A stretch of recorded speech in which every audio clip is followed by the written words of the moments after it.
ប្រជាពលរដ្ឋផ្ទុះការតវ៉ាក្តៅចោទក្រុមហ៊ុនខុនសៀ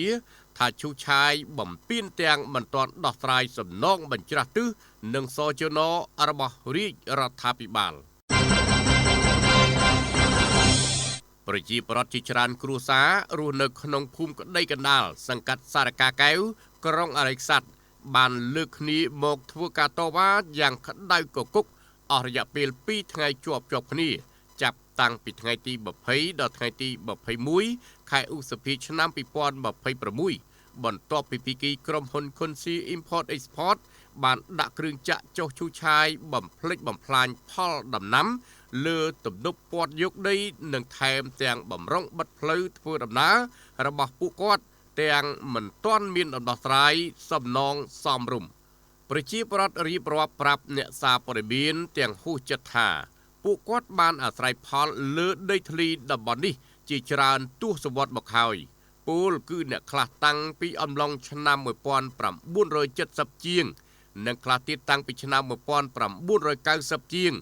ដោយមានលិខិតស្នាមទទួលស្គាល់ដឹងឮពីអាជ្ញាធរមូលដ្ឋានត្រឹមត្រូវប៉ុន្តែថ្មីនេះក្រុមហ៊ុនបានរំកិលគ្រឿងចាក់មកពាត់យកដីស្រែចម្ការដែលជាប្រភពចំណូលចិញ្ចឹមក្រពះតែមួយគត់របស់ពួកគាត់ដោយភាគីក្រុមហ៊ុនសំអាងថាខ្លួនមានប្លង់កម្មសិទ្ធិនិងមានលិខិតសេចក្តីជូនដំណឹងសចនពីរាជរដ្ឋាភិបាលអ្វីដែលធ្វើឲ្យពលរដ្ឋមិនអាចទទួលយកបានដាច់ខាតនោះគឺក្រុមហ៊ុនបានកំណត់តម្លៃគោលនយោបាយដោះស្រាយផលប៉ះពាល់ក្នុងកម្រិតទាបបំផុតត្រឹមតែ$0.8អាមេរិកប្រមាណជា$3,200រៀលប៉ុណ្ណោះក្នុង1ម៉ែត្រការ៉េយោងតាមទិដ្ឋភាពច្បាប់និងឯកសារផ្លូវការបណ្ដេតបណ្ដោយឲ្យមានបាតុភិបតវ៉ានេះហាក់បីដូចជាកំពុងដាប់ផ្ទុយពីស្មារតីនៃលិខិតសចនរបស់ទីស្តីការគណៈរដ្ឋមន្ត្រីលេខ1076ចុះថ្ងៃទី2ខែធ្នូឆ្នាំ2022នៅក្នុងលិខិតសចននោះបានបញ្ជាក់យ៉ាងច្បាស់ថារាជរដ្ឋាភិបាលសម្រាប់លក់ទីតាំងដីទំហំសរុបប្រមាណ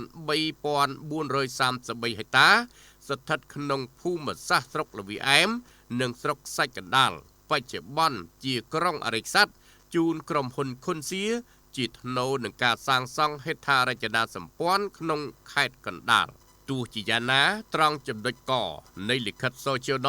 ដដែលនោះបានចែងជាលិលាអក្សរបង្ខំថា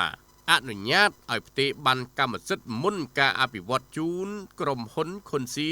Import Export ដោយក្រុមហ៊ុនត្រូវធានាដោះស្រាយផលប៉ះពាល់ជាមួយប្រជាពលរដ្ឋដែលបានសមស្របមិនឲ្យមានបាតុភិបផ្អែកលើខ្លឹមសារច្បាប់ខាងលើក្រមប្រជាពលរដ្ឋបានចោទសួរដេញដោលថាហេតុអ្វីបានជាក្រុមហ៊ុនមិនអនុវត្តតាមបទបញ្ជារបស់រាជរដ្ឋាភិបាលឲ្យមានប្រសិទ្ធភាពបែរជាបង្ខំចិត្តឲ្យពួកគាត់លើករូបថតសម្ដេចតេជោហ៊ុនសែននិងសម្ដេចធិបតីហ៊ុនម៉ាណែត